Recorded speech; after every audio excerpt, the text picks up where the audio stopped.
Господин Шишманов, вие сте живият пример за това как предприемаческият дух, опрян на професионалния опит и семейната поддръжка, може да създаде един проспериращ бизнес. Разкажете ни как стана това. Това стана след перестройката 1989 година. Фамилията реши, че трябва да си създаде собствен бизнес, да продължи традицията на българските родове, че колкото фамилията е една в друга близко, тя ще продължи по-дълго своето съществуване, своя род. Следвайки тая традиция, ние регистрираме фирма Ценко през 1990 година. Отначало ние знаехме, че ще имаме много трудности, защото тръгнахме без средства, без материална база, обаче с амбицията да се докажем, че хората, които са мислещи и работещи, могат да просперират. Отначало почнахме с търговия на детски топки. След това си изградихме малко цехче за търговия на едро и лакиране и надуване на топки. Във връзка с тая дейност се оказа, че топките имат дефект в тапите, които се запушват.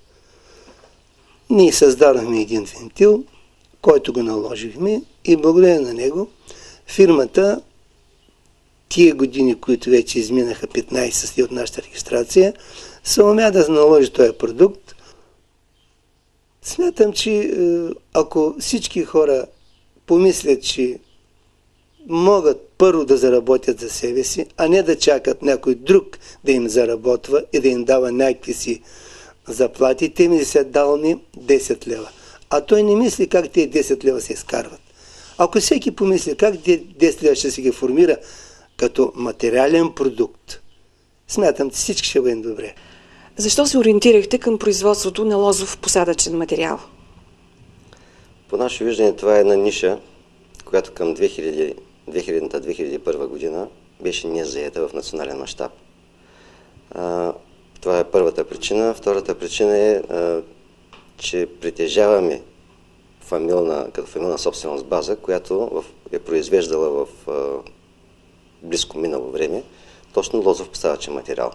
Районът ни е отбиран от професионалисти и е маркиран като много подходящ за производство на лозопосадъчен материал още през тоталитарно време. И това ни накара да се замислим сериозно върху този въпрос, да отпочнем това производство.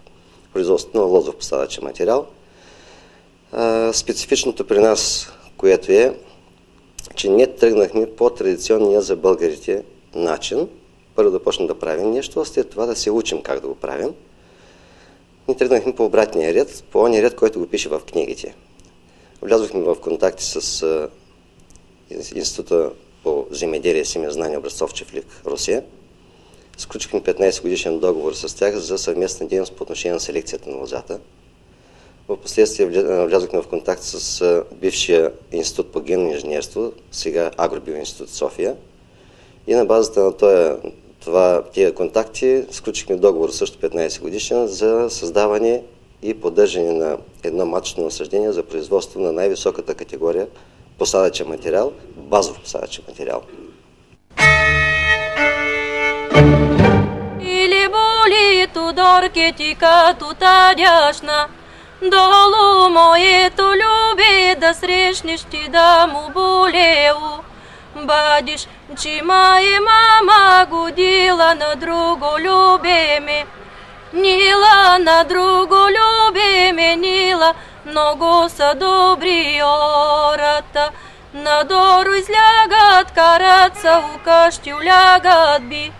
Яца на чушма отидат, фалятся, у зимник слягат, колята са. Инженер Марчев, как възникна идеята за създаване на фирма за производството на местни продукти? И преди около 10 на години самия пазар изискваше да се предложат такъв вид продукти, защото в нашия район нямаше точно такъв вид продукт да се предлага. И начало започна Фирмата започна като кланница само. 3-4 години само с това се занимавахме.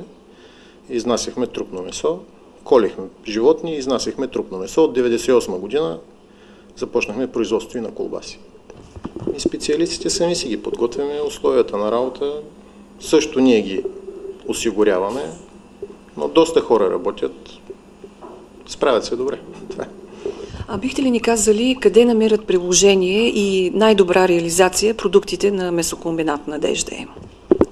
Ами, продаваме и така покриваме територия в радиус от 100 км от Бяла. Северо-источна България, почти цялата сме обхванали. Имаме над 6 коли, които всеки ден пътуват и разнасят стоката на място до самия клиент. На борси продаваме предимно, а имаме и фирмен магазин, в който пазаруват търговците от град Бяла. Как ще отговорите на европейските изисквания за производството на екологични и здравословни хранителни продукти? Ами от миналата година сме въвели така наречените добри производствени практики, при които се следят качество на суровините, които влизат в фирмата, целият цикъл, цялото производство в самото предприятие, а също така се следи и има връзка с клиента. Тоест, няколко дена след като излезе продукта от фирмата, ние също имаме информация какво става с него. В момента предстои въвеждането на система HACCP.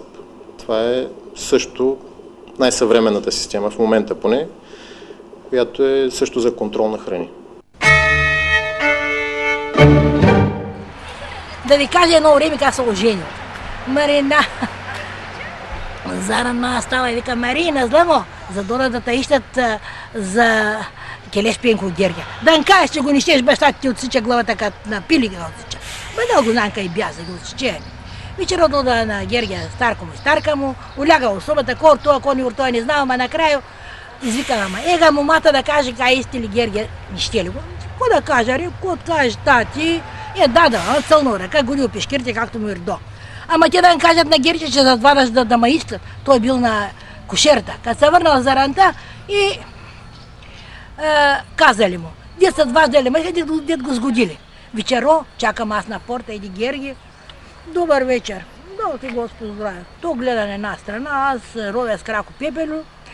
По едно време така. Назламо, коя? Вярно ли, кое? Дет вашата дали на нашите. И той си беше до сватбата. Пак и живота си изкарваме, личалото въдяваме и живяваме толкова с години и още толкова да живеем. Тука.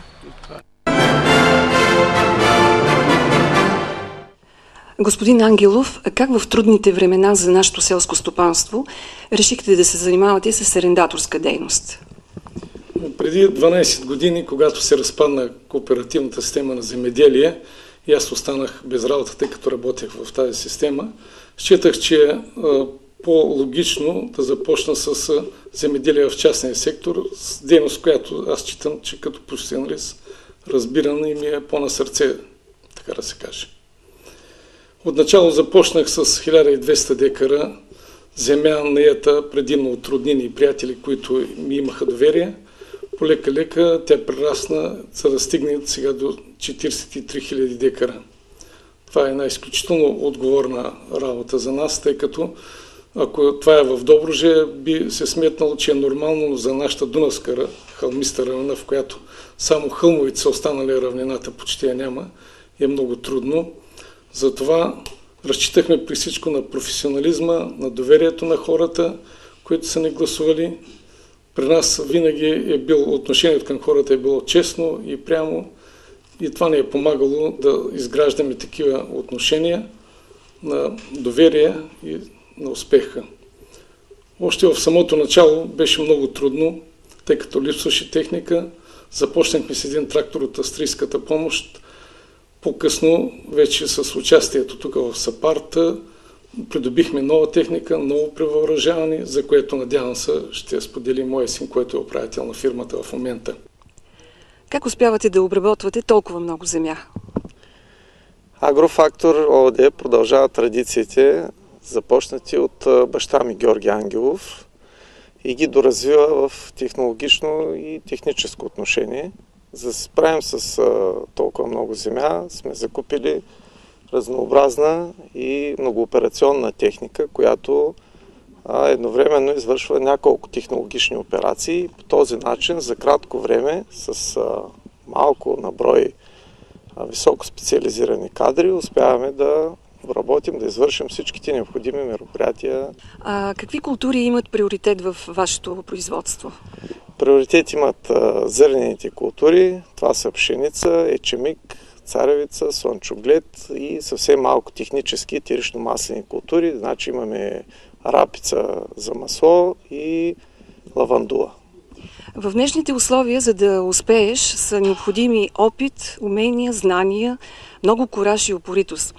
Вие във вашата работа разчитате ли на помощта на научно-изследователски звена?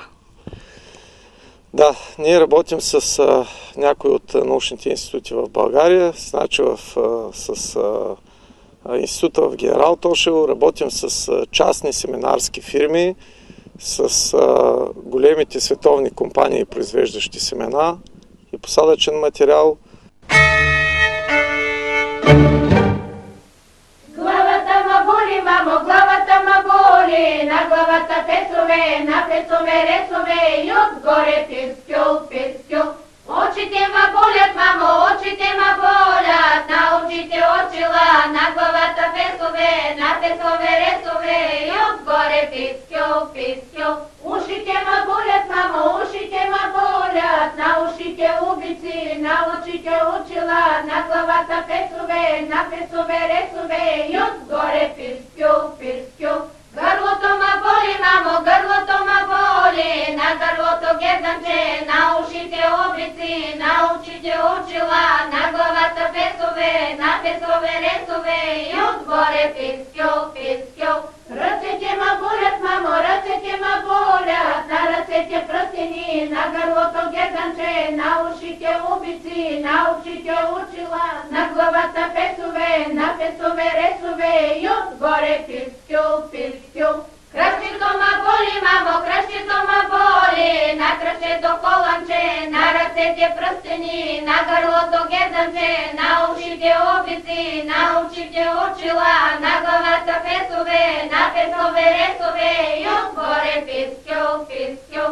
Краката ма болят, мамо, краката ма болят, на краката челички, на кръщето коланче, на ръцете пръстени, на гърлото герданче, на ушите обици, на очите очила, на главата песове, на песове ресове и отгоре пискюл.